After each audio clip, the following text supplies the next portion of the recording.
Yeah, they're coming. They're coming. They're coming from everywhere. The corporations and even the aliens, the high net worth individuals and aliens. And they're all attracted to the black hole that is Bitcoin.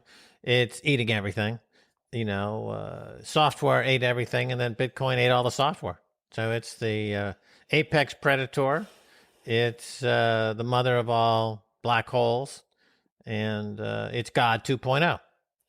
Yes, they're coming. The wealthy are coming. The famous are coming. The institutions are coming. And as Max said, the aliens are coming. First, we're going to talk about, I guess, the wealthy, you could call this, Twitch director Shan Puri moves 25% of his net worth into Bitcoin to front run wave of institutional capital. We see that in the Orange Pill podcast Telegram group, people front running. MicroStrategy just closed their couple $100 million they raised in a bond offering, and it's looking good. Yeah, well, that's game theory, isn't it? Front running. You're trying to gamify this black hole of money, and it's built into the protocol. And whether it's how the mining evolves around the world, different regions over time, who's holding huge Bitcoin positions, right? This is all like Mexican standoff, another way to put it, or in that movie Reservoir Dogs, remember that three-way shootout, right? It's like everyone's pointing the gun at everybody trying to buy Bitcoin, and the price just goes higher. Yeah, I always am curious who's actually selling at this price when they see all these institutional investors coming in, like Mass Mutual as well, the giant 169-year-old insurance company. I mean, this is really conservative company and heavily regulated industry, and they're taking some of their assets and buying Bitcoin. But, you also mentioned that aliens are coming, and we did mention this on Kai's report that was out yesterday. Former Israeli space security chief Haim Eshed has revealed that aliens from a galactic federation have been in contact with the U.S. and Israel for years, but humanity isn't ready to know this, or so he claims. So apparently these aliens have a deal with the U.S. government. There's some sort of underground village or community on Mars where U.S. astronauts live. But I mean, the point about this is I have twofold. Of course, this guy, Haim Eshed, is an expert, right? These are who our social media are telling that they have the right credentials to be the truth tellers and tell us what is truth or not. So for many years and many decades, you would see, on the front pages of like the National Enquirer or other tabloids checking out at the supermarket about all these housewives who were abducted by aliens and probed and stuff like that. And people laughed at these housewives. They were bored and, susceptible to conspiracy theories like this. And now we're seeing, the head of a space agency, and he was the head of the Israeli Space Agency for nearly 30 years. So here he's telling us that aliens are real. And in fact, they're so real that we actually have a deal with them. Oh, yeah. Well, I've known this for quite some time. And as I've said, we're surrounded by alien intelligence. They're just waiting for us to get completely on board with what's happening. Because if they reveal themselves suddenly, our minds would be blown, and, it would be unhealthy. But if we continue now, of course, Satoshi Nakamoto in his notes during the creation years of Bitcoin mentioned that Bitcoin has to work for everybody, including aliens. It specifically mentioned aliens. And because once you leave planet Earth, the mathematics still works, right? The mathematics on Earth still works in space and other galaxies. We're learning more and more, of course. But that Bitcoin vector, it just goes from here to eternity. And anybody who wants to jump on board, any aliens are welcome to, and many are. Now, it must be noted that the Jewish press, who this guy, Haim Eshed, the former Israeli space security chief, spoke to, they speculated that Eshed 87 may have gone to insanity and beyond, just so you know. So that is the case. But, one thing I want to connect this to is another expert that we're supposed to trust is, of course, the Department of Defense. And earlier this year, the Department of Defense mentioned casually that, there's some sort of alien craft that they have that is not of this world. And they've been dropping a few hints over the past year or so of these aliens. And it made me think of something. This is a connection I'm going to make of the fake Dmitrys of the time of troubles. Because Max knows this, but maybe you don't. And that is that Shmuta is something I've been really interested in since the late Stephen Cohen mentioned this in terms of what has happened in Russia and what the Russian people, their psychology as a society fears is Shmuta, because they've had three major Shmutas in the past couple hundred years. The first major Shmuta was the time of troubles, and that was from 1598 when Ivan the Terrible's son Fyodor died, leaving no heir to the Rurik dynasty, which had ruled Russia for 700 years. So then there was 15 years of absolute chaos. And this was called Shmuta. And how do they actually describe Shmuta? So basically, it's like when the existing system collapses and there's not yet one that has replaced it. So this guy Fyodor died because his older brother was supposed to inherit it, but his father killed him accidentally in a fight. So then this Fyodor inherited the throne. He was mentally disabled and died without an heir. And then the chaos ensued. And what the chaos ensued until the Romanovs took over 15 years later in 1613 were all the royal families, the noble families of Russia fighting for control of the throne. But Ivan the Terrible had a third son named Dmitry that also died mysteriously, maybe beaten by his father or something like that, Ivan the Terrible. And Dmitry, died in youth. But suddenly after the death and all this chaos ensued, the Shmuta, that all these fake Dmitrys emerged mostly from Catholic Poland, which managed to install two of these Dmitrys. The first Dmitry got killed the very day he took over by the population because the population didn't believe him. Then the second one took over, and he had a little bit longer of a reign until he too was killed by the Romanovs, who then took over. But this is in their mindset. Then they had the Shmuta in 1917 and the Russian Revolution, and then after the Soviet collapse in the early 1990s. So, these there was a demand and a desire for a ruler, a leader, somebody to bring order to the chaos. So for me, it feels like we have lost our institutions, our faith in our institutions that are an all-time low across the world. And it feels like, those who haven't found Bitcoin or communities like Orange Pill, that they're still searching for some leader, and they'll take any Dmitry. Named? I mean, you're saying that the aliens are that Dmitry? Yeah, that we're even willing, like we've looked around the world and we can't find any human that is adequate. So we're willing to accept these aliens because, of course, one of the tropes of alien films, right, is take me to your leader. Like, this isn't like, so maybe we've transferred this transference notion of like, we'll accept, how about you be our leader? Well, I think so. That's a possibility. There's definitely a leadership gap. People are definitely, there is a collapse of institutions. Yes. And people, I mean, you could also, in terms of the alien mindset here, you could go back to the, after the World War I and the outbreak of spiritualism. We've talked about it before. People are looking for answers because of not the Shmuta, but the horror of World War I, and they're so discombobulated by it. So they hold seances to make contact with the dead, and the number of dead men, dead young men was astronomical, and so this spiritualism became quite big. Sir Arthur Conan Doyle in the UK was a huge proponent of spiritualism. Of course, he's the author of the Sherlock Holmes books. And in America, Harry Houdini was involved in busting the spirits, the spiritualists, and things like this. And so there is a institutional collapse, and in that void comes, it could be aliens talking about aliens, it could be looking for Dmitry, it could be a spiritual seance, right? So institutional collapse is definitely what we're experiencing. So certainly politically in America, I'd say institutionally it looks quite collapse-like.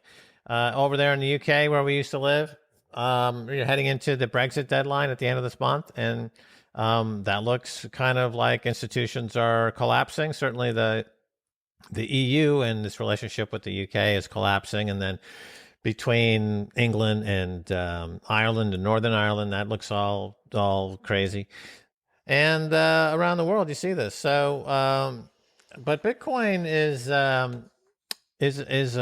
has a quality of spontaneous order. Yes. And if you ever put iron filings on a piece of paper, and then this is kind of fun as a kid, and you took a magnet underneath it, and you see how spontaneous order erupts. The iron filings start to fall into magnetic lines, et cetera, and you can see this happening.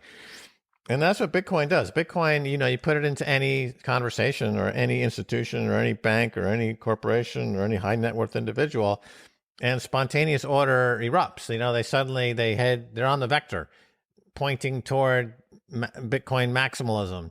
Once you get off Bitcoin maximalism, you're off the vector of Bitcoin, and you're back in the weeds, and you're lost again. And we see this happen. People who go into Bitcoin, they get lost, like this guy Raoul Pal. He was kind of like on Bitcoin, then he got off Bitcoin, and you see he's floundering now because he hasn't completely allowed the spontaneous order of Bitcoin to enlighten him. But that process takes some time. Some people get it right away. Some people it takes some time. Some people never get it, like a Peter Schiff, never ever, I doubt, in his entire life will he ever understand Bitcoin. Some people like Paul Tudor Jones, he looked at it for 5 minutes, seemingly, and got it. That's just it hits people differently. Right. I mean, I think everybody should go out there and Google it because it's really fascinating, the time of troubles in Russia. And I mean, it still ripples through to today. So you had 700 years of stability, relative stability under the Ruriks, and then they died without air. And total chaos ensued, including the fact that between 1601 and 1603, 1/3 of the population of Russia died. And that's because they a little ice age and famine. So they reckon what historians think happened is that there was a volcano that blew in Peru and caused, obviously cloud and dust across the world, and caused a little mini ice age that caused famine here and chaos. But the disintegration that happened was so severe, and the chaos was absurd and out of control. So you have to go back and look at that until the Soviets, that was a national holiday, it was called a National Day of Unity, is when the Romanovs took over.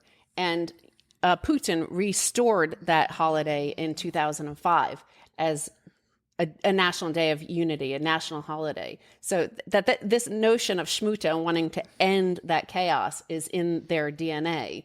So, it's interesting because the Romanovs, when they were taken out, there was a lot of fake Romanovs, right? Yes, the yes. daughter. We saw we saw a great dramatic Alexandra or something like that. The last Tsar, I think it was called. Yeah. And it was like a 10-part series on the Romanovs, essentially the fall of the Romanov Empire and then the Bolshevik Revolution. And that was a fascinating story. I didn't know really the story of the Romanov Empire the last few years. And they made just, like 25 consecutive catastrophic decisions that could have gone either way, but they just kept making these horrible, horrible decisions. And then the Bolshevik Revolution. Well, that's what this is our interview with Chris Arnade of Dignity. Is we bring this up is that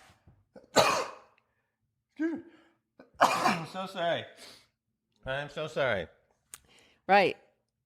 Again, this is in our conversation with Chris Arnade, we bring this up is like, it seems so bizarre that the elite in power now just keep on making the same exact mistakes that the Romanovs did, that the French royal family made on the eve of revolution there as well. So, to the point where we also are a bit like the Soviet collapse. So those are the three Shmutas, right? The three Shmutas of Russia. The Soviet collapse, we also see that in America with Dianne Feinstein. Now they're asking her to step down because apparently, her coworkers who get to speak to her more often are saying like she's becoming mentally incoherent. Her cognitive decline is pretty extreme. And yet like this grasp on power, despite no plan for continuity. Like Ivan the Terrible obviously planned horribly that he killed two of his sons and left the mentally disabled one, the only one standing, and nobody else to take over. So, I mean, that was poor planning, right? And this is the same poor planning on the in terms of being in that system. If you're a czar, you want to make sure you have an heir. Here, the same thing. It's like there's no plan for the next generation. Right. So in the U.S. and in countries around the world, since 1971, we've been on a pure fiat money standard. And that fiat money standard has masked underlying decay and underlying rot, right? Because whenever there's a problem, the money printer goes burr and you flood the system with cash and it masks the problem because it makes a lot of people very, very wealthy. And the media tends to focus on those people.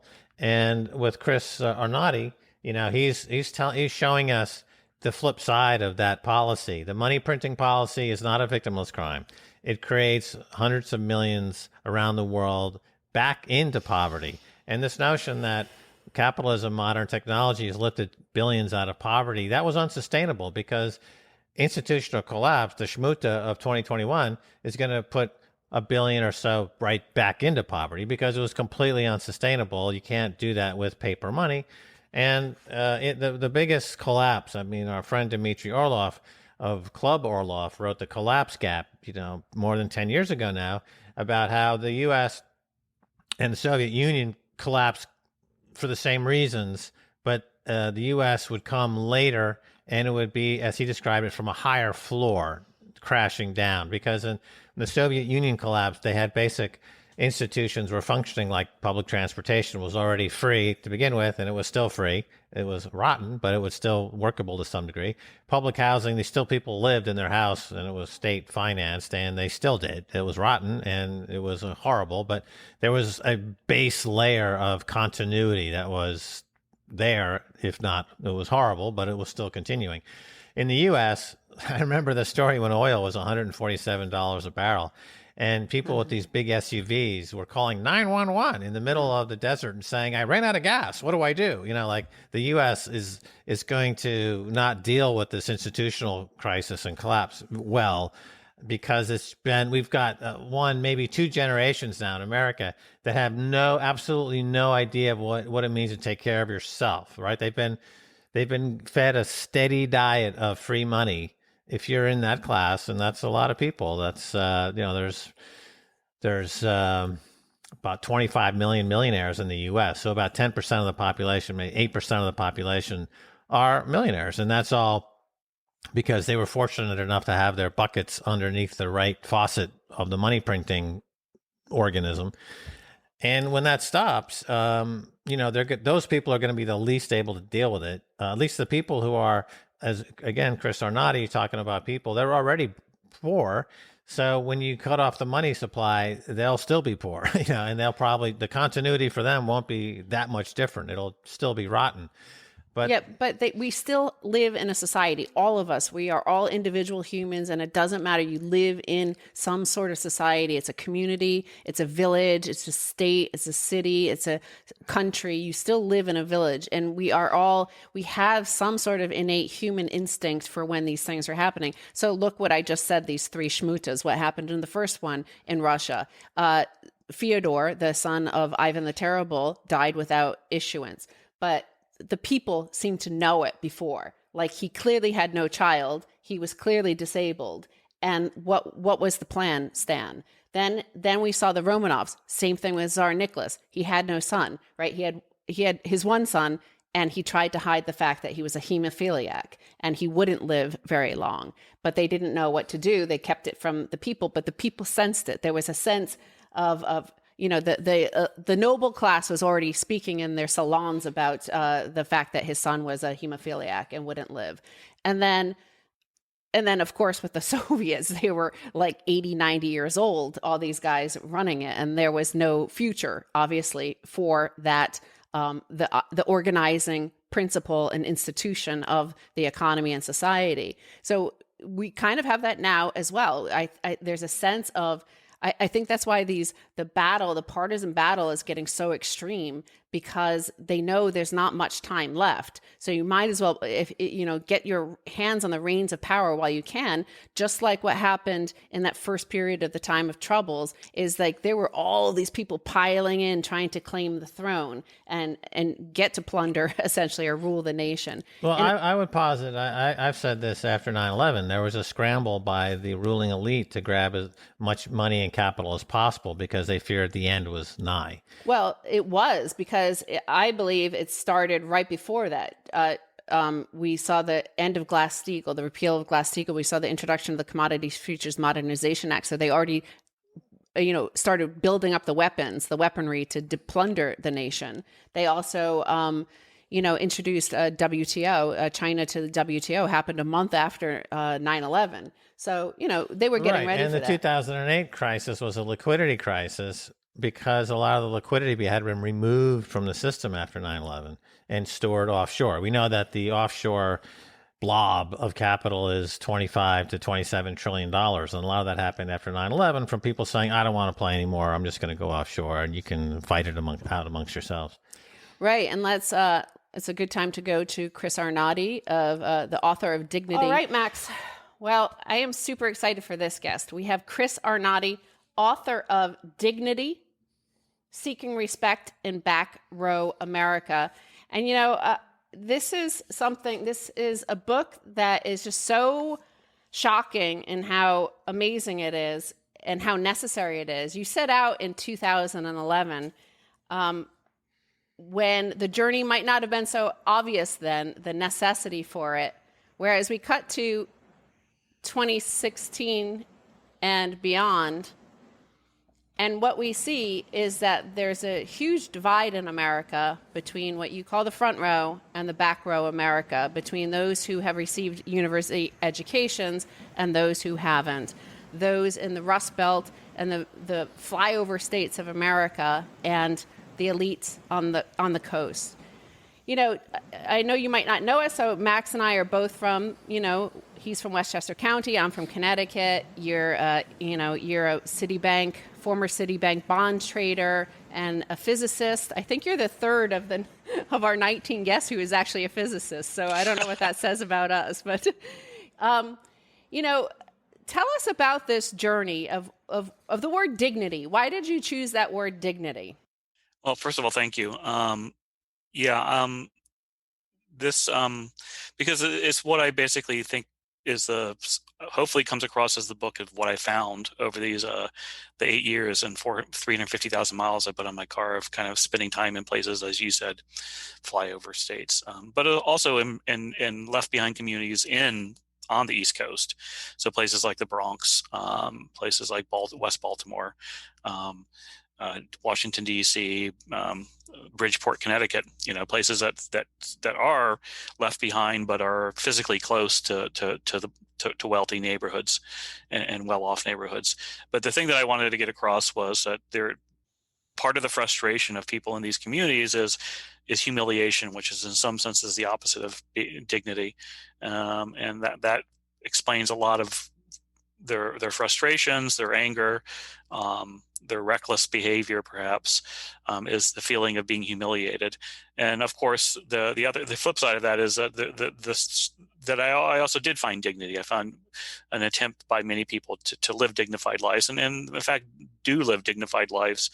That, I think people tend to get lost in all the political battles. That there are people that even in the worst of conditions, people can rise above the conditions to create dignified lives. And it's kind of like what I highlight early on is it's like pigeon keepers in the Bronx, people who keep pigeons on their roof. It's one of those things that I think is actually quite a dignified hobby, but I don't think it's generally seen as that by a lot of people. And I try to, hopefully through the book, give people a different impression about things they might have scolded in the past, behavior they might have scolded, lifestyles they may have scolded, and realize that people are just trying to do their best to live dignified lives. So I also want to preface this as that both Max and I lived in Europe pretty much since the 90s and returned in 2016, a month before the election.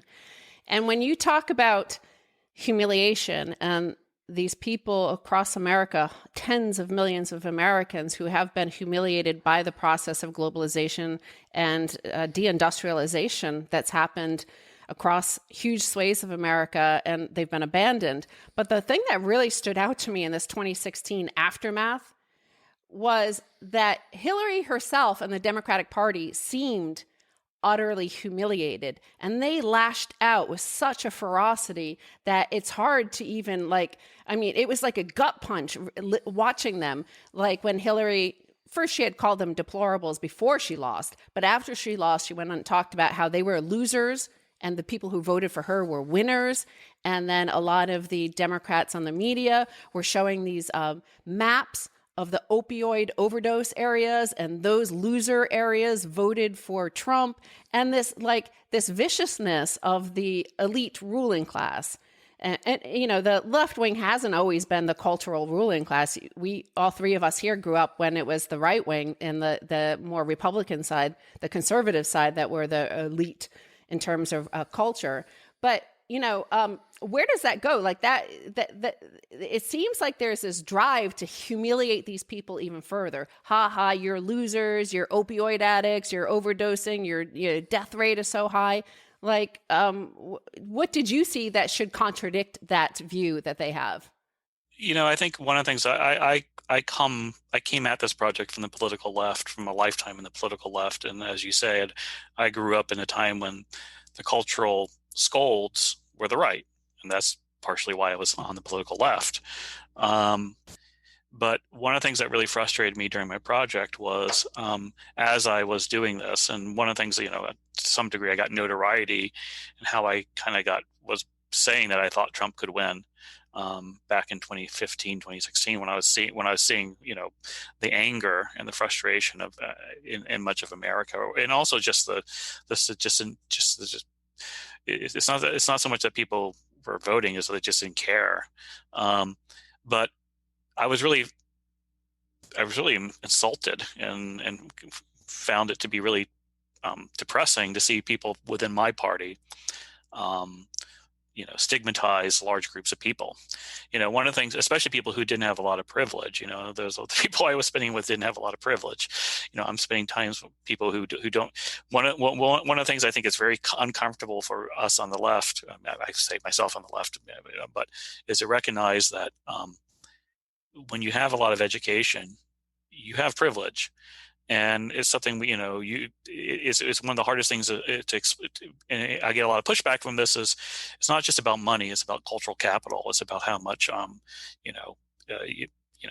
you can be an adjunct professor, and I wish adjuncts got paid a lot more than they do. And I think the university system treats them like crap. But you can be an adjunct professor and still not be working class, even though you get paid like it, because what you do and your resume is very much more about being an elite. And that's really hard for people to grapple with. And so to see people on the left scold groups of people for bad behavior was just contrary to what I thought the left was. And when one of the things I grew up in the left doing was pushing back against right-wing scolds of minority communities. They would look at minority communities and see the increased crime or the drug use in the 80s and say, well, they're lazy, they're violent, they're welfare queens, all that stuff. And rightfully, me and the rest of the left pushed back and said, well, no, you have to look at the larger political context these things are taking place in, the lack of opportunities, the racism, all those issues that might create an anger and a bitterness and a feeling like an outsider. And I think that analysis that is done properly of saying we have to look at political context, the water that people swim in, should have been done also when you look at working class whites. Instead of just simply saying, well, they're racist or lazy or weak or dumb, or they're voting against their own economic interests. All that sort of kind of crude analysis, the ha economic anxiety stuff, and so I was very disappointed that was a lot of the reaction. The globalist, at the elite level, the globalists just got very angry. They don't like to be questioned. They just assume that all this stuff is going to work. They just assume that free trade was the right path, and that it was going to cause China to behave differently. All these things were just assumed, and if you question them, you're an ignorant fool, and they don't like to be questioned. I mean, one of the things I've learned in academics is people with lots of credentials don't like to be questioned, but the other thing I learned is when someone has a lot of credentials, you really shouldn't think that necessarily means they know what they're talking about. Oh, right. So, Chris, the title of the book, Dignity. This is Stacy mentioned. We've lived in Europe for 20 years, and Europeans. This is what people people ask me, what do you notice about Europe that's different than American? I say, well, Europeans very often have dignity in a way that you don't find in America. And these are typically poor people. There's this concept of the noble peasant, for example, the poor peasant that has nobility, that has dignity.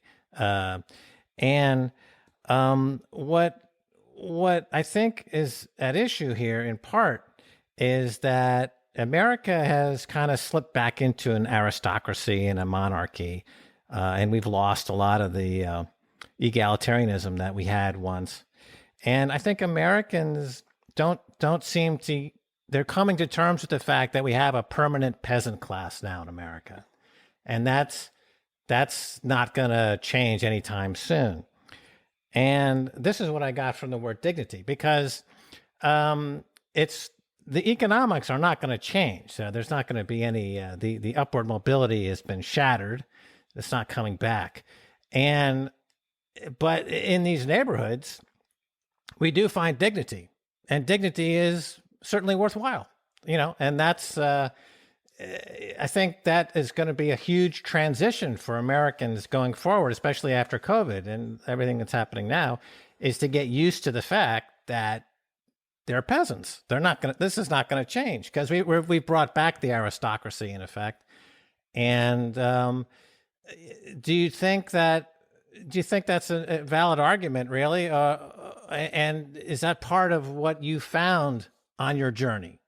I think one of the things that we have, the problem with the United States system relative to the European system, for instance, or other systems is we don't leave people alone who want to be, I call it intellectual colonialism. The elites, the Hillary Clintons of the world, the Jeb Bushes of the world, it's on both sides of the aisle, insists that you have to be a careerist, that you have to go through the educational meritocracy. So they actually believe that they maintain the falsehood that there is the ability to transition from poor to wealthy if you study hard enough.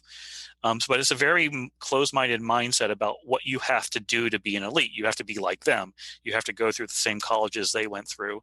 You have to be interested in the same sort of academic subjects they're interested in. The problem with that, for one, is it's truly not a meritocracy. It's not. But the problem with having a false meritocracy where you claim that anybody can just work hard enough or study hard enough and become wealthy is that it implies that if you are working class, it's your fault. You're a loser. You haven't succeeded at school, and you're just not smart.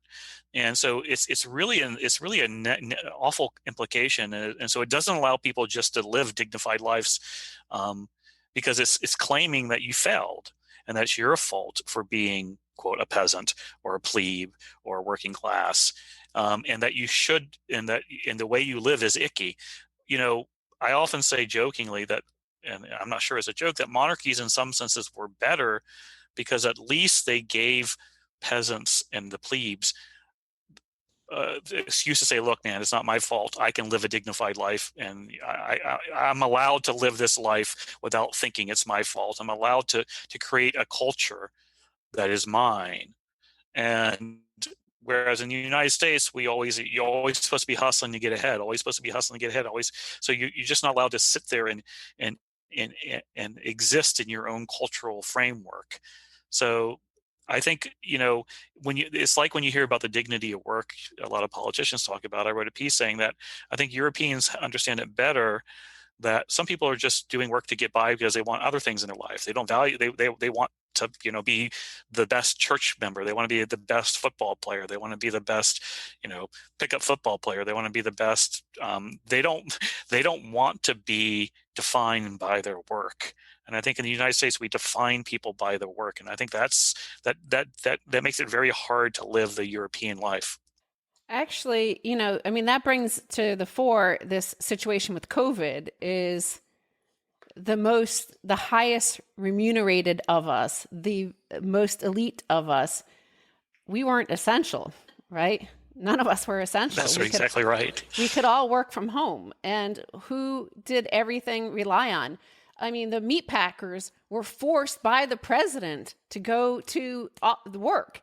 They had to go. No matter how much COVID was raging through a meatpacking plant, they were essential to the survival of the United States, that you had to have the food supply delivered. Partly because of how the structure of our food, big ag system, where it's just like a few huge meatpacking plants that provide most of the meat for much of the population. Yeah, I mean, I think the COVID has really exposed the hollowness of the idea that Hillary won the economically vibrant places versus the, quote, economically, laggard places, and that somehow, New York City and Washington D.C. Are the makers, and the rest of the country are the takers. That somehow, they're the ones who create all the wealth, and no. I mean, the concept of wealth is, and how we account for it, is all wrong.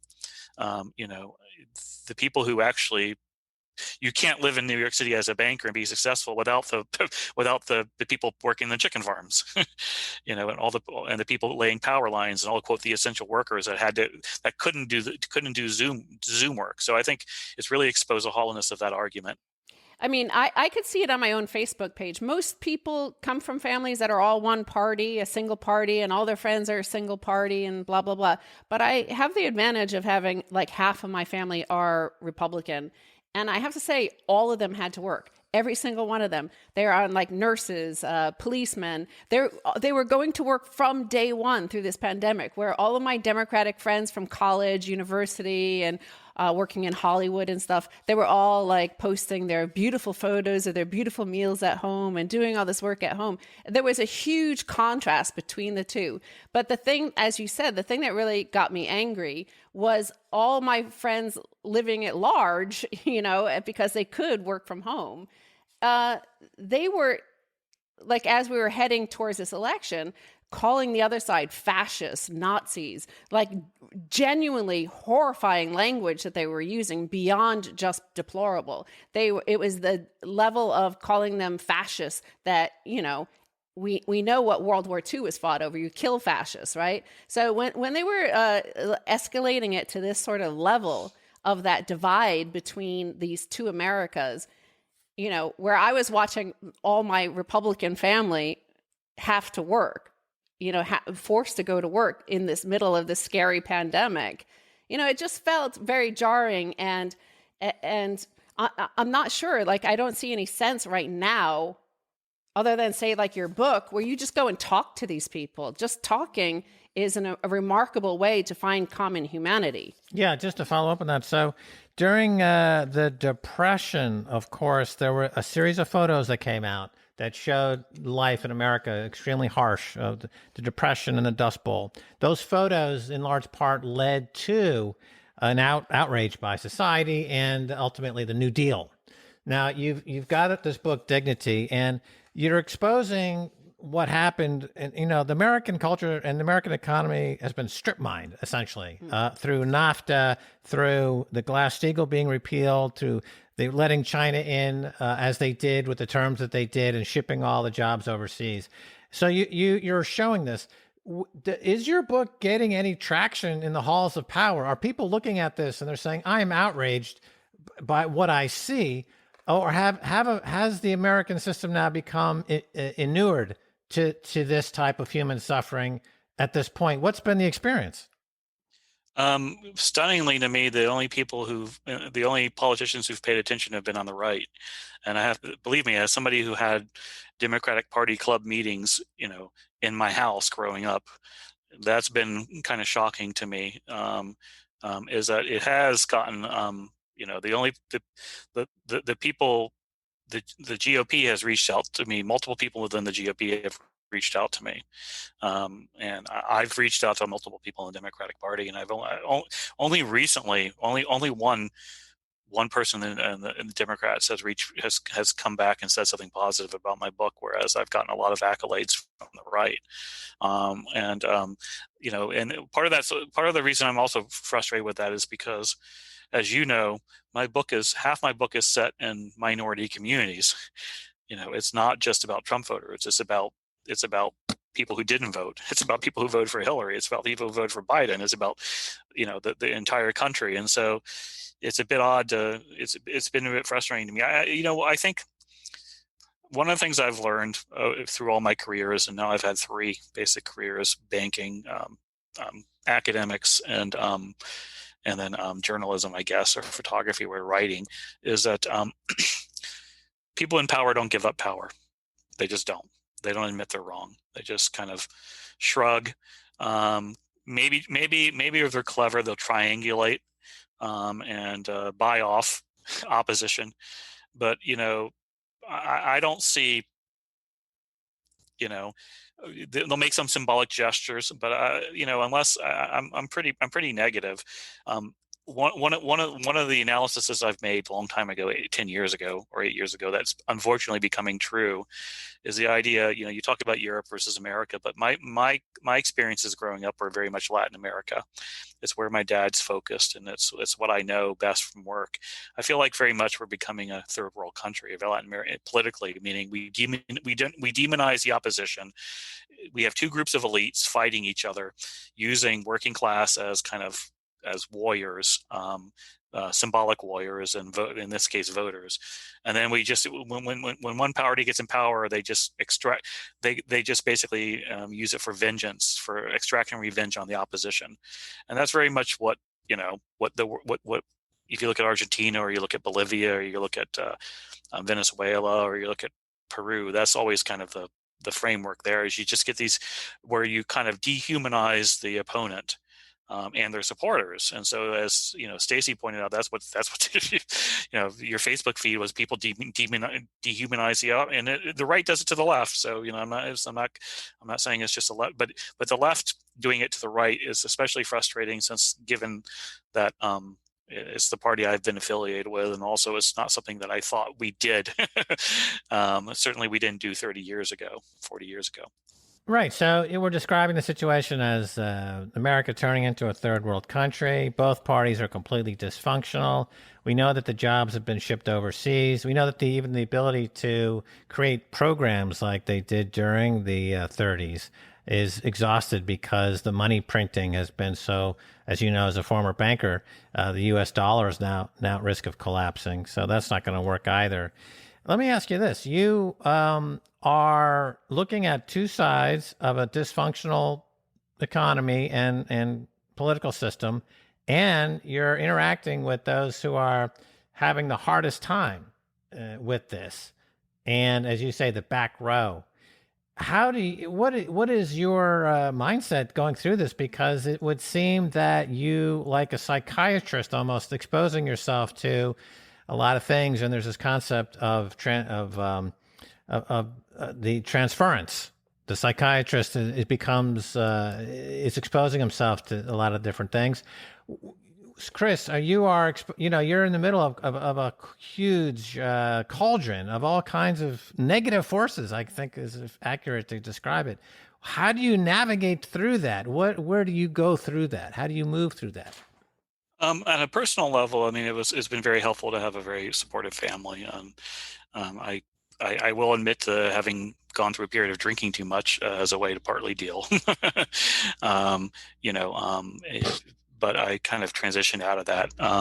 You know, I mean, sometimes it can be very frustrating because I feel like, you know, and I'm going to guess this sounds arrogant, but you know, I think the back row and the front row speak two very different languages, and it took me like 4 years to be able to figure out the two different languages and see the two different languages. So it feels very much like when I'm watching the dialogue going on in elite spaces, I get frustrated because I don't think they understand the non-elite spaces. Then I'm in a non-elite spaces and I get frustrated on their behalf for not understanding the elite spaces.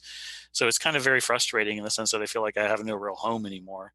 I certainly don't feel like I have a political home anymore, and that's also been very I mean, you know, 8 years ago, I was, or even 4 years ago, 3 years ago, I was a very solid Democrat party line, and I don't know if I certainly don't like the direction of my party is going at all. You know, I don't like, and I think I was probably a pretty strong globalist 8 years ago, and I'm no longer in one, and so. My politics and my have changed a lot, but you know, and so it can be very frustrating because I don't have a political home and I don't feel I really have a cultural home. You know, but that's kind of how I grew up. So in some senses, that's for me a bit of norm. I grew up with a father who was very all over the place. We physically moved a lot. We traveled a lot. So you know, there was never really we had a home base, but we did move a lot. So traveled a lot, that is. And so in some senses, that kind of sense of not really having a cultural home is kind of how I grew up. So, but yeah, I mean, you know, it is frustrating. I mean, I've had to change my phone number multiple times because I have a lot of friends on the street who are homeless. And, you know, I used to wake up to 20 texts a day asking for help, or just, you know, at some point you just, for your own personal sake, you got to, as people who work with people in the worst circumstances know, at some point you have to cut yourself off from it, because you have to let yourself enjoy small things and not feel guilty all the time for enjoying small things, or else you'll be miserable. Right. You know, I want to grab this because this centerfold image to me, I hope I don't cry. I've practiced this a few times in order to avoid crying. But yeah, I'm going to cry. Okay. So it's a 2-year-old and a 3-year-old in a supermarket cart. Yeah, and that's not, I mean, that's about probably 800 miles from you guys. It's in Portsmouth, Ohio. You know, that was a tough, you know, I battled whether or not to put that image in the book because it's, but I think, you know, the story behind that picture is, there were 2 kids in a shopping cart being pushed around, and what is missing in that picture, because it's a picture, is a smell. It smelled awful, urine-filled rags. You know, also out of sight is the mother, who was panhandling on the side of the road, and she was in bad condition. You know, I don't know what drug she was on. She claimed not to be on any, but I doubt that was the case. What so struck me about that was, I mean, I'm used to seeing a lot of bad things. I mean, I kind of specialize in seeing bad things, but that one was tough for me. You know, to see 2 children being pushed around by a caring couple. They cared. They were trying their best, but they couldn't take care of these kids. You know, and they were pushing them all around town for the week I was there. 2 kids can't be pushed around in a shopping cart by a homeless couple. They just can't. They, no matter how hard they try, they can't provide for their kids the way they needed to. Right. Now, let's talk about some of the dynamics behind this. We know that 70,000 Americans died last year, overdose associated with opiates sold to them by pharmaceutical companies, and which is a number greater than we lost in the Vietnam War. And a lot of lawsuits have come out, and a lot of people now understand that this was done as an orchestrated way to effectively target Americans and effectively kill Americans. I mean, this is not really in dispute anymore. The family responsible primarily behind OxyContin. So this is beyond just economic impoverishment. I mean, this is a situation where you've got an entrenched group of corporate leaders who are targeting their own citizens for death, plunder, and and so this is coming out now and being talked about. But what what is the? It's not a question of what's the solution, because if you have something like this that's enshrined in the culture as being okay, and nobody's taking it on politically, only minimally, that's a situation where you have to ask yourself, will the people in the back row, do they have it within them to make some kind of movement, some kind of organized pushback, or is this essentially a pogrom? Really? I mean, let's call it what it is. I mean, the corporations have targeted tens of thousands of Americans for death, and that's a pogrom by any other definition. So, is there any pushback available, or is this just we just have to watch this tragedy like we watched the genocide of the Native Americans and slavery? Are Americans expected to just watch another huge wipeout of fellow Americans for a corporate for a few bucks? Is that it? I mean, one of the things I wrote a piece called "Can We Talk About the Rotten Culture of the Rich?" The right, which likes my book, I appreciate it. The right spends way too much time scolding poor people. They generally say, poor people, especially gamers. They like to pick on gamers. They should stop lining up and buy PS5s in front of GameStop. Get with it. Work harder. Don't use drugs. But we never talk about the rotten culture of the wealthy. Why is it considered, quote, good business to ship jobs overseas and then make more profits? Why is it considered good business to buy a locally run company, leverage it up with debt, strip its assets, and then sell it for more than you bought it for? I mean, that's kind of what Romney's Bain Capital has been doing all. Why is it good business for McKinsey to target to figure out the best way to sell people the most opioids? There's the elites, the wealthy, the elites. Just feel like as long as they can make a buck, it's justified. And we don't talk about why don't we talk about the rotten culture of people who advocate policies that destroy local communities? And I think policy can only address so much. I think the right is correct that we need to talk about cultural issues, but they need to shine the spotlight of cultural problems, not on the poor, but on the wealthy. Predatory businesses. Nobody ever suffers for running a predatory business. They're usually they make their money and they go off, and and if they even do get any scolding, they have $1 billion. So what does it matter to them? So I think I really wish we would, So to the question of does the back row have it, the political? I don't know if they don't.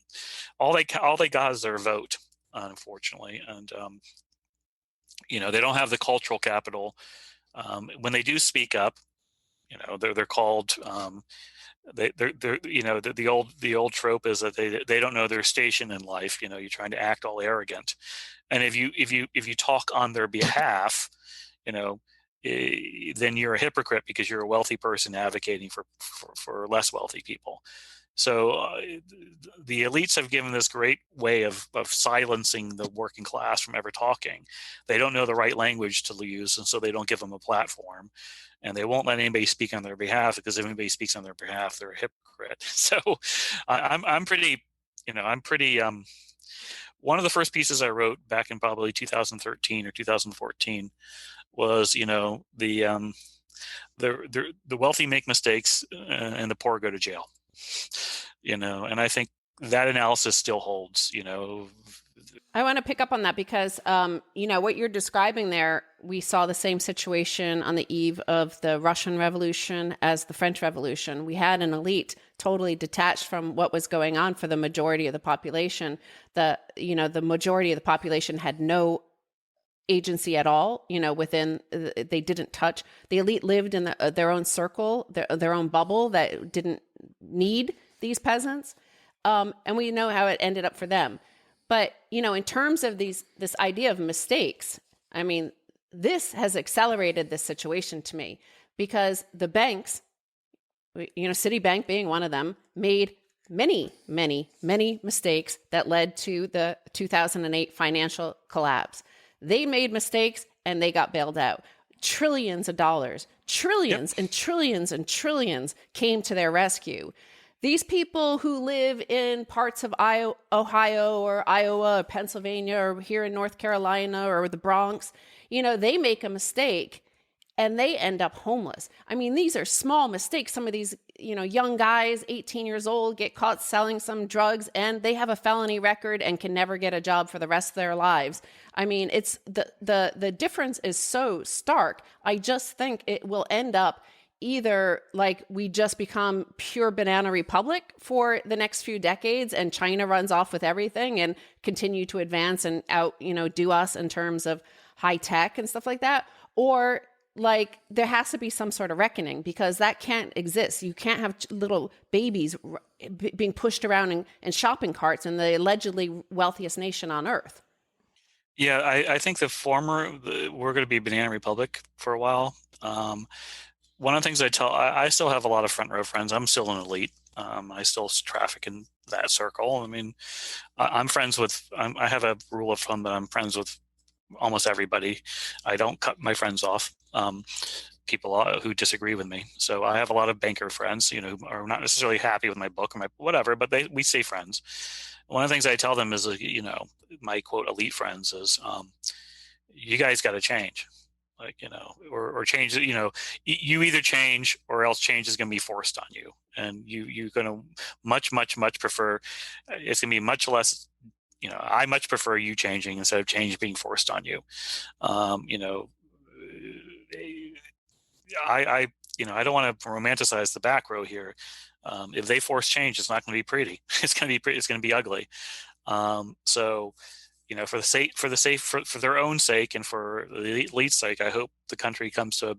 I hope the elite, the wealthy, change their rotten behavior. I hope the elites change their rotten behavior. I hope they rethink a little bit, get a little more humility, rethink of some of the things they've done, and rethink how selfish it's been and how it's always worked out for them, and how whenever they make a mistake, they go, oops.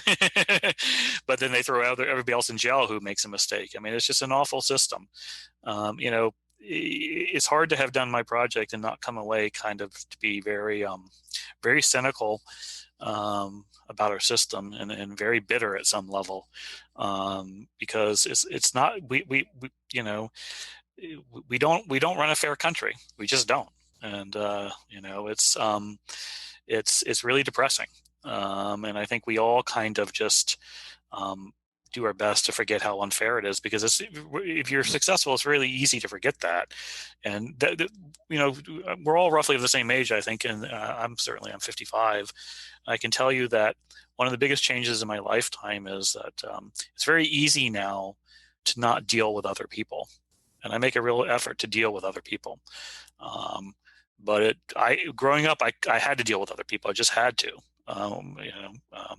That's just. But right now, the left in particular, the right, the elites on both parties have just bubbled themselves. They don't have to deal with dissent. They don't have to deal with, quote, the other people. The back row is the one who has to deal with other people. They have no choice, Yeah. One of the most, I guess, frustrating things we've been covering the what we call the global insurrection against banker occupation. We've been covering this really for almost 18 years and traveled the world and went to Athens when it was in revolt, and Cairo when it was in revolt. And one of the things you hear all the time from the quote unquote elites, or what we like to call the cantillionaires, people who have printed themselves the money that they want, is this idea that financial crime is a victimless crime. Right. That, well, Bernie Madoff, right? Bernie Yes. Madoff is a scoundrel, but after all, he had no victims, really. It's a victimless crime. Some people lost money. And the crime, JP Morgan, they're caught, they're recidivists. They're caught over and over again manipulating markets and stealing money, and they pay a fine, but nobody gets hurt. It's a victimless crime. So with your book Dignity, is saying, look, this is what happens, right? This is They're the result. victims. These are the victims. Yep. Here's a book of victims. These are your fellow Americans, and but also the scale of the disenfranchisement of the American population is on an industrial scale, and we haven't seen that since the 1930s in Europe. We haven't seen anything this categorically devastating, where a whole portion of the society is scapegoated, claimed to be less than human, and eviscerated. It's in the name of it's not happening. The propaganda is what it is. The victimless crime is brilliant propaganda. Some of the most brilliant propaganda we've seen since the 1930s in Europe. One of the things I tell I tell economists, the elite economists, is that, to put it in their language, is they're very good at ignoring externalities of their policies. They're very good at it's kind of a very rigid quantitative system that they only look at, they only measure the things that, quote, that don't show the losses. So when they did free trade, it was very much, it was sold as a winning thing, but that's because they didn't account for the losses correctly. And my book is documenting those losses. Right. And I mean, I think that's a good point to remind everybody about these two children, little toddlers in a shopping cart, is those are the victims of these banking crimes that have been going on. And, when you see that the mainstream media, they don't report much. Like, you don't see it on Rachel Maddow's show. She doesn't talk about the fact that mortality rates have gone up for the first time in peacetime, outside of war or pandemic. Like, mortality rates in America went up.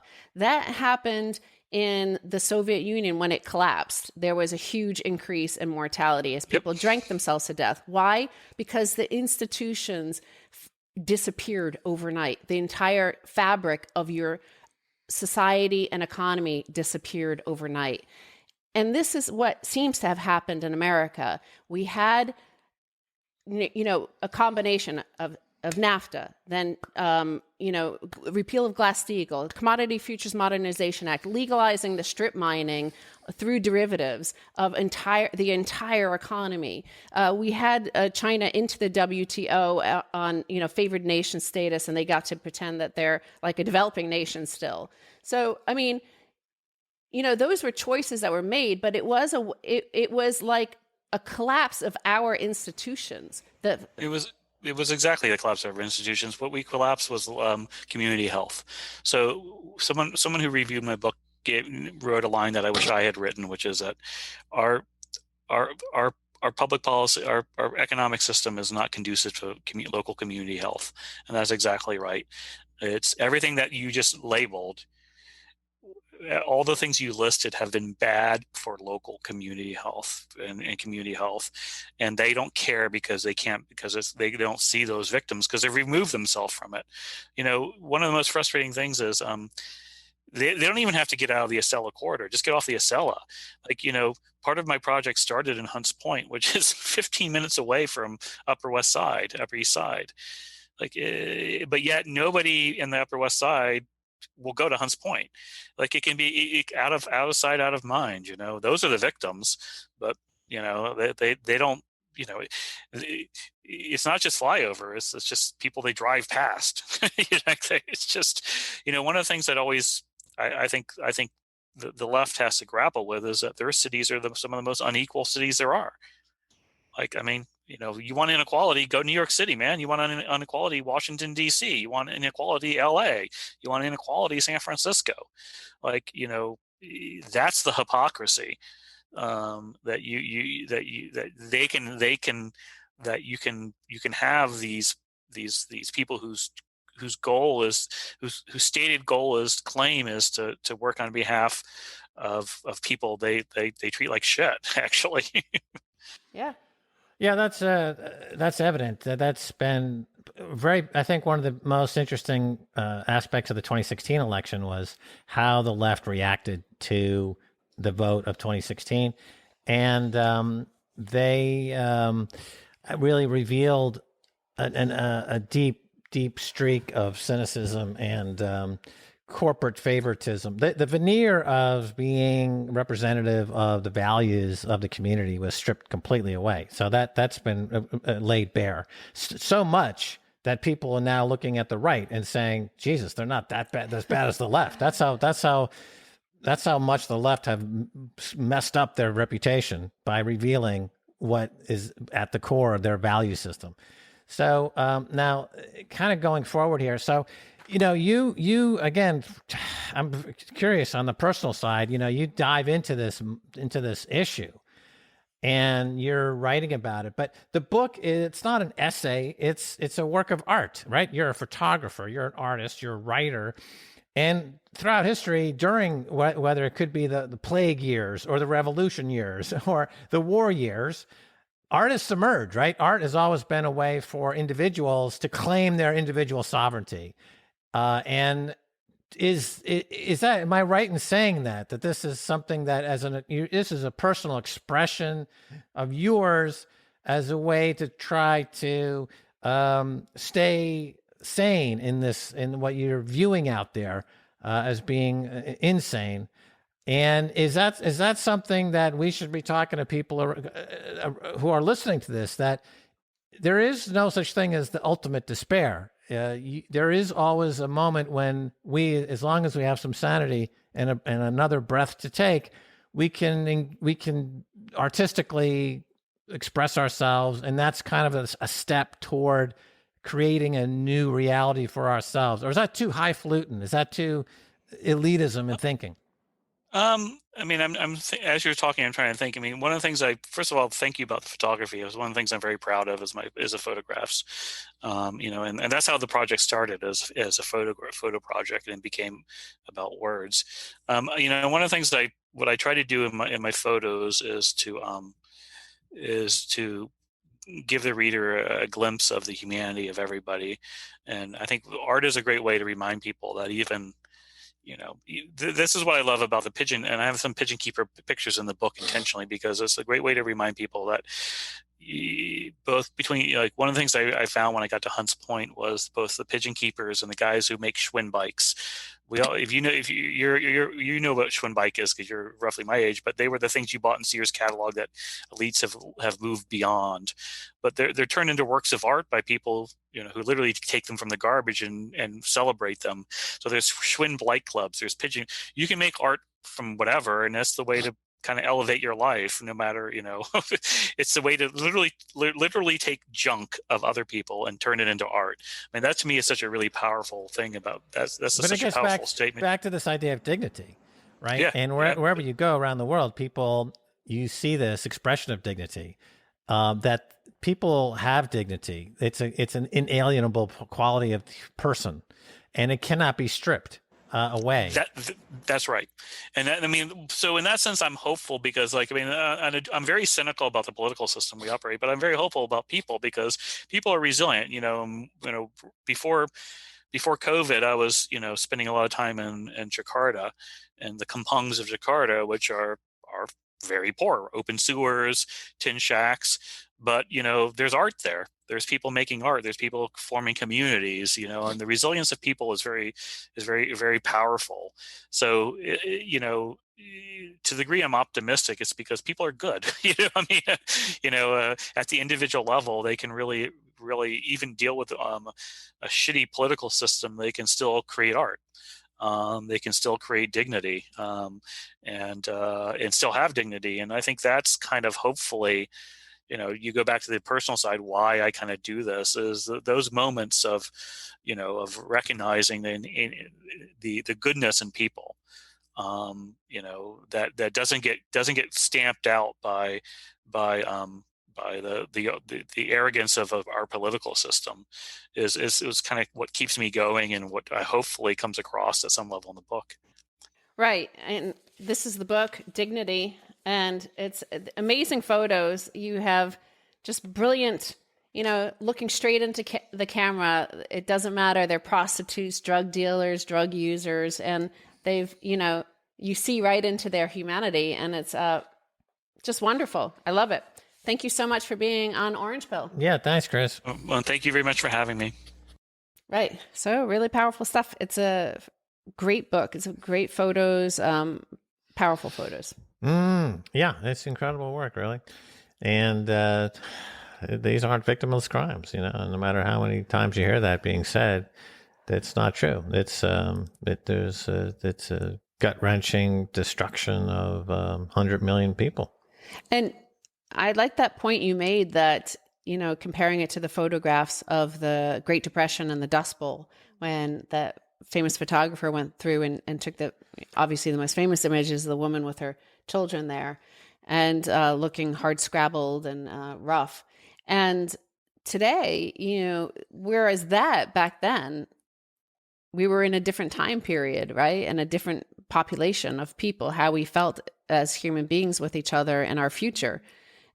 Because that spurred on action. Whereas today it spurs on contempt and ridicule and mocking. And even in fact, this week there was that thing that all the Democrats were tweeting out of a map showing like basically the superior people are the blue states on the coast, and this is Jesus land in the middle, and all these deplorable people who a dehumanization process. Because if you're going to go down and gun down 7,000 peasants, you don't do that if you think they're like, human beings worthy of dignity. Yeah, right? Yeah. Dehumanization, exactly right. Scapegoating. And the point I made, I think it holds up. The U.S., the elite in the U.S. are going down the same path as we saw in the 20th century with the industrial genocide of an ethnic minority in Europe, and America's doing the same thing. And the cheerleaders, I would have thought, would know better. Well, here's another possible solution or answer for why we're going through this collapse in institutions and the sort of friction and chaos you're starting to see. And that is this Soviet-born professor at University of Connecticut, Peter Turchin. I don't know if you've heard of him. So his background is that he's the world's leading authority on the ecology of pine beetles. But he started to apply, so pine beetles will do a thing where every decade or two, they just destroy a forest, and then they die, the forest dies, everybody dies. So he studies why that keeps on happening, why they keep doing that, what's the reason for this behavior. And then he started to apply this to human civilizations, because we don't procreate as fast as beetles, there's not as much data. There's 10,000 years of history that he put into his model, which is 200 generations.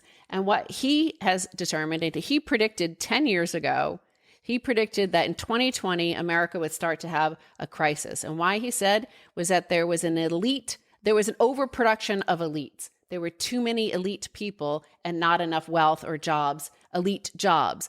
like Dianne Feinstein, like Chuck Schumer, like Nancy Pelosi. They've been in power. Those are hugely powerful positions to be in Congress or Senate. And if you occupy one of those for 40, 50 years, that means other powerful people and their powerful kids and families and they're educated, highly educated, can't take those jobs. So they become counter elite. Somebody he uses as an example, Steve Bannon. Right. That's interesting. Right. So in nature, the beetles kill themselves in the forest in their habitat in a predictable cycle, and then everything grows back. And so apply that to humans, and the elites that have overpopulated themselves, and now they're growing back. And it sounds like since we love to outsource everything to the markets, the markets occasionally have these bloodbaths, and a lot of elites are wiped out. It happens throughout history. Certainly, the times are ripe at the moment for a huge wipeout, and markets are, by any measure, trading at unbelievably rich valuations. So when that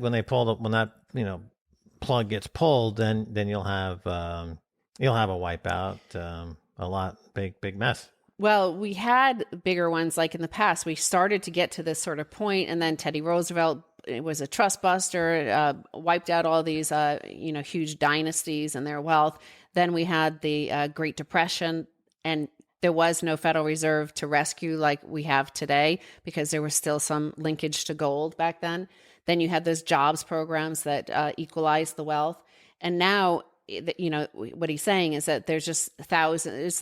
It's like Saudi Arabia, in which they have 7,000 princes. So they keep on having to pump more oil. And now they're even, IPOing their Saudi Aramco and things like that. But we get to print dollars. But the problem with this now is we've hit that end where China is starting to dominate on global trade. So that hinders our ability to just keep printing money and giving these, bullshit jobs, as David Graeber would call it, to the likes of Hillary Clinton's children or Jeb Bush's children or George Bush's children. They all work in media on $20-30 million salaries. These are all these children of these elite need $50, $60, $70 million a year income to, for them to feel like, they're above the peasants or whatever, that they deserve this, they're entitled to this.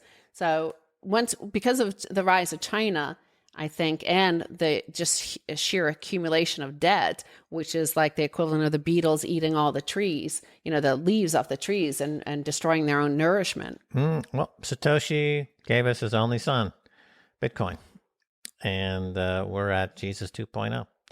So the righteous will become fabulously Bitcoin rich, and everyone else will burn in hell. C'est la vie. Well, but this whole theory matches up. Like he wrote this 10 years ago. The fourth turning was written like 25 years ago. And they both looked at 2020 as the year that this would happen. So the fourth turning still has like 10 more years to go. There's a period of chaos to follow. And yeah, I think, the fact that Bitcoin is so predictable, every 10 minutes, there's stability and the continuity of the blockchain. It's a unique vector. It just supersedes all of history, supersedes all of the cycles. It's on a vector that, the way I think about it is that everything in the universe is on a cycle or a circle. All the planets are circle, the Earth is in a circle, orbiting in a circle. Everything is cyclical, except for that one divine straight line, which is the path of the Creator, who's going down in a vector that is unknowable and massively creative. So Bitcoin is on that vector. So this is the end in a lot of ways. It's the end of the hologram that we've been subjecting ourselves to for thousands of years. And it could be very interesting in 2021. Ultimately, it has no meaning, though. I mean, don't try to ascribe any meaning to it. It's as the poets would say, what is T.S. Eliot said something like, "I can see the universe in a handful of dust" or something. I'm fucking up that quote badly, and even the author. But it might even be in the Bible. I don't know. But the idea is dust to dust. It's dust. It's all nothing. I grow old. I wear my trousers rolled. Well, I'll read a quote from Buckminster Fuller, which suits here. We are called to be architects of the future, not its victims. Yeah, well, didn't the physicist Stephen Hawking said, "We remember the past. How come we don't remember the future?" It's a good question.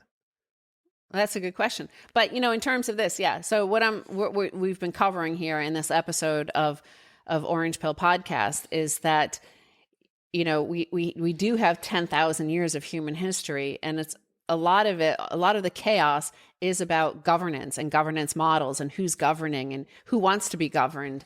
And there's always the flaw of the human being that has been in the middle of it, the human being who isn't from an almighty Rurik dynasty who then doesn't have an heir. So the dynasty can't continue. Then what happens? Or the divine rights of the kings of Europe, and that failed. Right. So, well, then there's the social contract, right? That was an attempt to intermediate between the governed and the governing class. Yeah. And so that's been an experiment that's been marginally successful, certainly.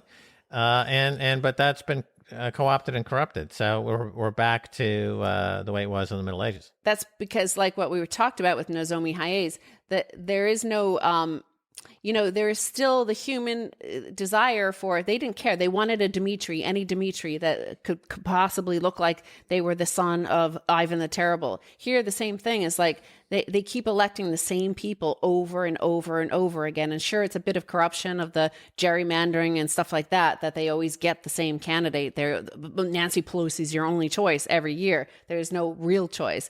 But people keep going out and endorsing it, like giving it some legitimacy by voting for Nancy Pelosi year after year after year after year after decade. But the way the Bitcoin protocol works is it takes all these things like greed and fear, and it turns it into an altruism and a more positive force. It's hacking humans. God figured out how to get humans to save themselves by sending us Bitcoin. And so it's working so far. I mean, I think it'll work ultimately. I don't think we'll be, I said, we could become extinct and Bitcoin would still be hashing blocks every 10 minutes. That's true. We don't have to go extinct. We can continue if we want to as a species. But at the moment, it's like a coin flip at this point, whether or not we make it. Ben Franklin kind of predicted that we wouldn't make it, right? He said, we have a republic if you can keep it. Predicting that we wouldn't want to keep it because we would want, Jesus land to go there and us to be over here, or, give us free money because we're the elite. Those deplorables, send them some oxy. Like he kind of figured they worked diligently to try to install all sorts of checks and balances, but at the top of that pyramid of every single checks and balance is a human being with those same flaws. So, in terms of the fake Dmitries and the aliens coming down to rescue us, I think basically the aliens aren't going to save us, and I think we need to save ourselves. No, they want our Bitcoin. They know how to probe your mind wallet and get your seed phrase. That's obvious. So, I'm looking forward to it. You're looking for an alien to steal your seed phrase, or are you resistant to it? I'm a martyr for the parallel universe. We need quantum resistance in Bitcoin, but we also need alien resistance. No, no kidding. I'm just looking forward to it when the alien shows up. I think it'll be pretty cool. Maybe Elon Musk is an alien. He doesn't seem human to me. Well, look, he named his child some alien name, right? Yeah. So I think he's part alien. Well, he moved to Austin, though, and there you can keep it weird, even if you're an alien. Nobody in Austin cares. There. No, he's keeping it weird in Austin. That's good. I've seen some weird stuff in Austin, I have to say. Yeah, Austin is an awesome town. No doubt about it. Although our friend who lives there said it's all the California people that we're railing against, the scumbags who run the media in America, are migrating to Austin and turning it and souring the poor town with their faux values of Well, embrace the Shmuta, be anti-fragile, like be ready for this, because all the signs are there that, we're going to be overrun by dung beetles or beetle dung, and everybody's coming for the Bitcoin. Whoever can get it, the institutional investors, the wealthy investors, the celebrity investors, and the alien investors, they're all coming for your Bitcoin. People are afraid not to own it, The greatest adoption of Bitcoin is driven by, as I've said all along, is driven by banks behaving badly, fiat money collapsing, central banks, doing bad things, right? It's not because people say, oh, I want to own Bitcoin, because it makes sense, right? Because it doesn't make sense to anybody. Even people who are in this thing for years and years, it still makes no sense. What drives adoption is fear. And so you're saying the Shmuta is here. And if you can find a path out of the Shmuta with Bitcoin, you're going to go for it. So people who are understanding that they're in a burning house right now, they're like, okay, I want a lifeboat. I want a lifeline. I want a vector. I want to get out of this dump, right? So Bitcoin is the only, in Christianity, they offer heaven. In Orange Pill podcast, we offer Bitcoin. Yeah, I think that's a good way to put it, that Bitcoin is a way out of Shmuta. I think that, like we said, though, I think the institutions already failed. That part has already happened. Fyodor has died. There's no going back from death, and he's dead. He didn't have an heir. And all that was left was chaos. And it took 15 years for some stability to come back. But we already had that, that when the financial system collapsed, when Lehman Brothers collapsed, within 2 months, we had the publishing of the Bitcoin white paper.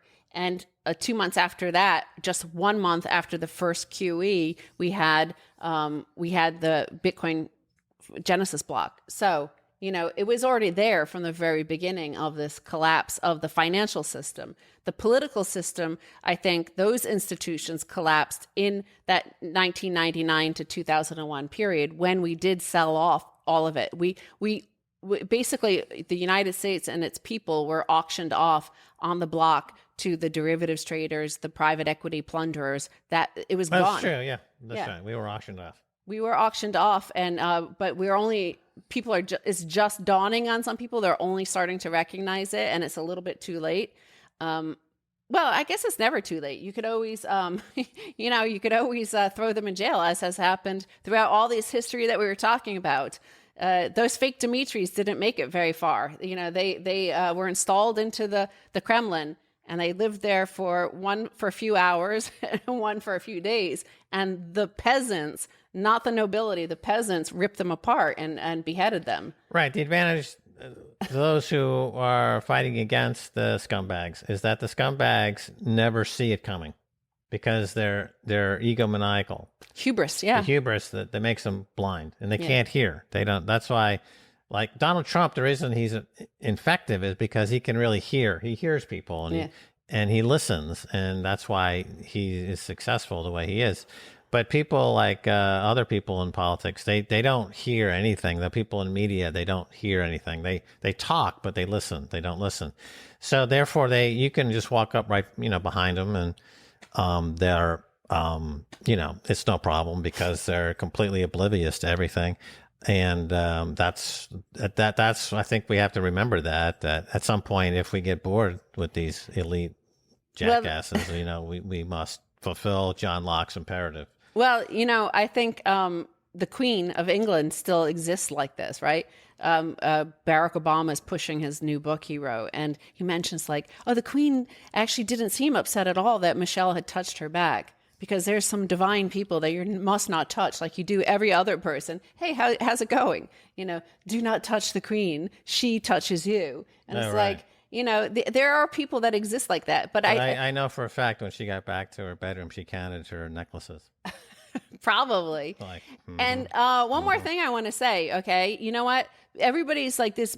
There's become a huge debate, speaking of this whole, our past and the revolutions and financial collapses of the past. Richard Cantillon. Wait, I'm saying it like an American, Cantillon.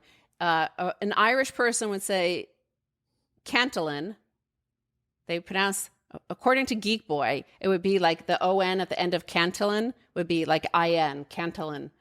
And everybody's like, because he's described as a French-Irish economist, he like was born and raised in Ireland and then moved to France later in life and got French citizenship. So everybody's like, no, it must be Cantillon.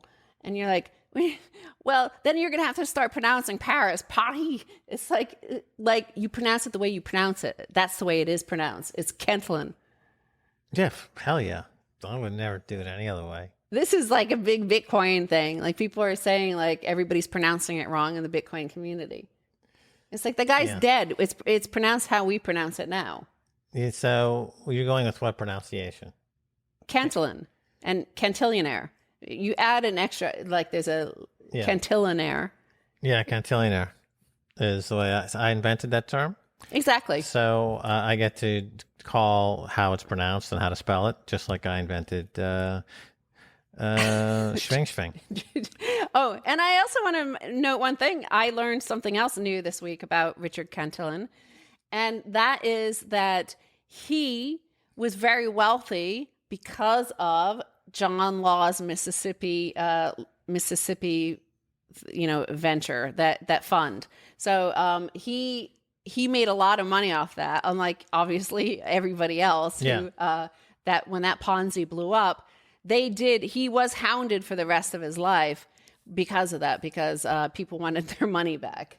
So he was like an ICO pumper of his time. He's a shitcoiner. Richard, what's his first name? Richard, you just said Richard. What's his first name? Yeah, I'm just not sure. Is it Richard? Yeah, Richard Cantillon. Dick Cantillon. Dick Cantillon. Dickie Cantillon. He ripped off everybody the ICO of the the Mississippi company. Then they hounded him forever. He's kind of like the Roger Ver. Yeah. Of the 18th century. Right. Well, with that, I think it's time to finish up this episode of Orange Pill. I didn't have my margarita this time, but I did have a margarita on our microdose this week, and usually I don't do that. But so therefore, I swapped them around. Okay. It was there's some sort of Shmuta happening here on this Orange Pill podcast. Well, Pierre Rochard would say, it's a waste of money. You should be stacking sats with that tequila money. These chairs are a waste. Why did we buy these chairs? We could have been stacking sats. That's right. How about these clothes? Let's get rid of them. Let's get rid of these clothes. These shoes. That's a total waste. We should be stacking sats. Who wants this shoe for, I'll take 3 million Satoshis for this. All right. I'll buy it for 3 million. Why? Are you going to flip it for 5 million? I want to smell it. Okay. Well, leave your comments, and I guess especially you do want to say something wrong in terms of like pronunciation, because that causes engagement. You cause engagement on your Facebook or your YouTube when you say, "Oh, is Cantillon," right? And people will be like, "No, it's not Cantillon. There's no e at the end." Like they feel the need to correct you. What about cantaloupe? Let's call him cantaloupe. The cantaloupe. It's too bad we cantaloupe, but let us try. Oh, we're leaving? Goodbye. Bye now. Bye now. Bye now.